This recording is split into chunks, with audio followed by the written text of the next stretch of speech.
Hi, welcome to the Louie File. Have you ever really just thought about the fall of man?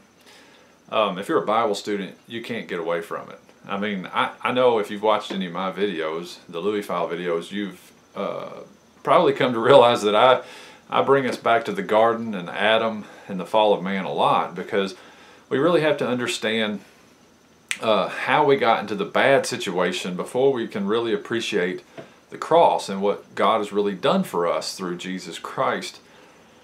But to see even a bit further and look at it even a bit more broadly, and think that the fall itself could possibly be part of the plan. You know, we tend to think that God, I mean, the Bible says that Jesus rescued us from the dominion of darkness, and that's true. But how did we get there? How did we get in that dominion of darkness? And what really took place there? I want to share a few verses with you from Romans 8, and then I'm going to try and help you to see what I'm seeing here. In Romans 8, verse 18 through 21,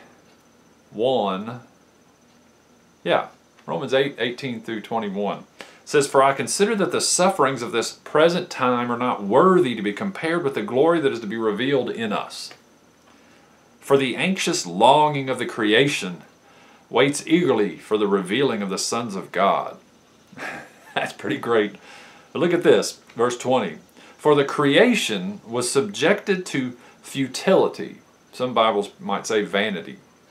"Not willingly, but because of him who subjected it, in hope that the creation itself also will be set free from its slavery to corruption," or bondage, "into the freedom of the glory of the children of God." Wow. So all of creation is longing anxiously for the sons of God to be revealed, and it says that the creation was subjected to this vanity or futility, not willingly, but because of him who subjected it. So the first thing that comes to my mind right here is, who is the one who subjected it?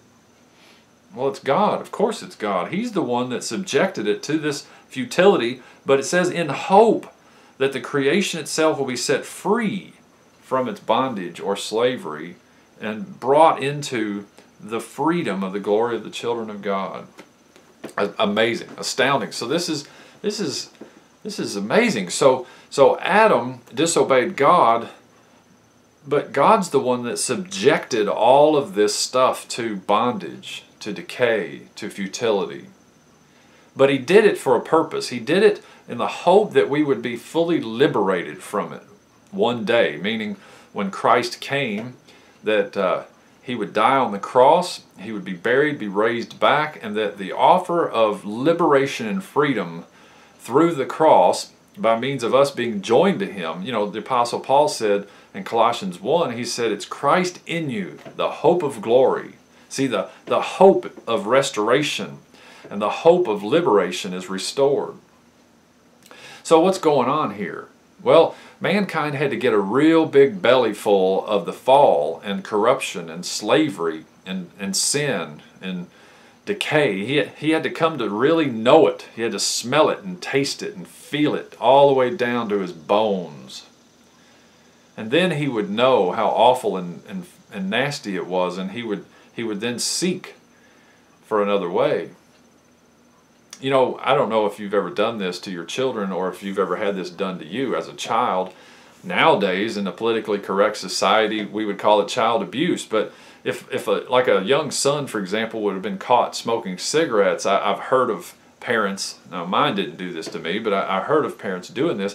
They would say, "Oh, you want to think you're big enough to smoke cigarettes, do you?" They would give you a whole pack and say, "Smoke them all then." Now see, that seems like cruelty. But the ultimate goal here of the parent is that son would get a full taste of how bad and how rotten and stinking these cigarettes are, and that by the time he finished that whole pack, he'd never want to touch them again.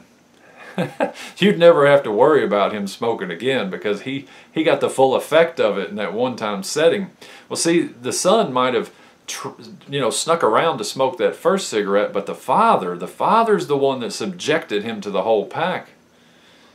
So I think that's a pretty good illustration. That's what came to my mind, that God introduced this decay and everything into this creation in the hope that we would be liberated, fully liberated, that when we finally get all of the darkness and the stinking death of the fall that we can possibly stomach, we would turn to Christ, and that we would be joined to Him through the death, burial, and resurrection, and it would be behind us forever.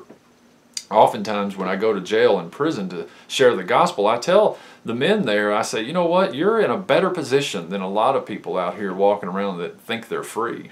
Because you're in a position now to recognize the enormity of the decisions you've made, and the corruption and the decay that you have brought into your life because of your choices, and you can be fully set free from it. You can make a conscious decision to say, you know what, I've had a belly full of that, I've had enough of that, I'm never going back again. You know, most recovery programs tell you that falling away, or falling off the wagon, as we might say, is part of the process. It's part of recovery. Because the next time, you might finally really come to conclude and be convinced that this way can't work. This way can't bring life. It can't bring freedom. So you never try that path again. You shut that door and you say, no exit, no entry, do not enter. You never go back down that path again. You're convinced. And then God looks at us and He goes, now you're coming along. Now you're getting somewhere. Now you can be trusted with more in your life, because now you're not going to throw it all away down that wrong road anymore. You've already seen there's no outlet down there. So God subjected all of creation to this futility, to this bondage of decay, in the hope that it would be eventually liberated fully. So each of us as individuals, as we come to Christ, we come to the cross, we say, I want you, I need you, and I see that this death, burial, and resurrection is the only path. It's the only way to freedom.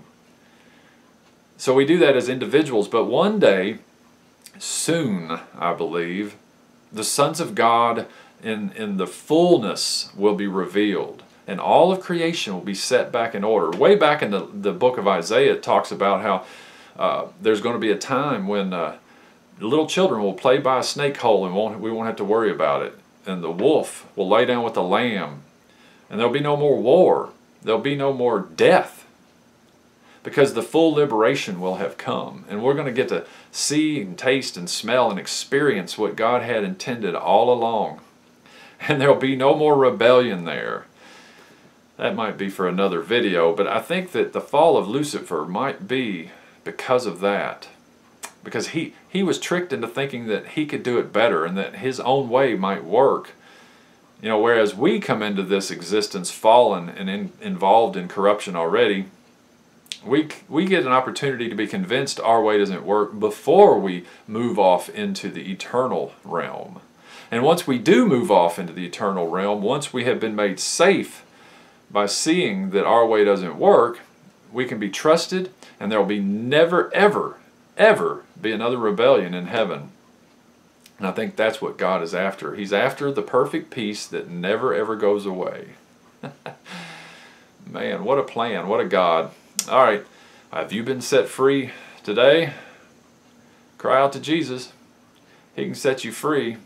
He can start making sense of all the trouble that you have in your life. He can start showing you how it's working for you. You know, the Apostle Paul said that all these temporal sufferings, these light and momentary afflictions, are working for us an eternal weight of glory, while we learn to look not at what is seen, but what is unseen, because what is seen is temporal, and what is unseen is eternal. All right, thanks for your time today. I'll see you next time on the Louie File.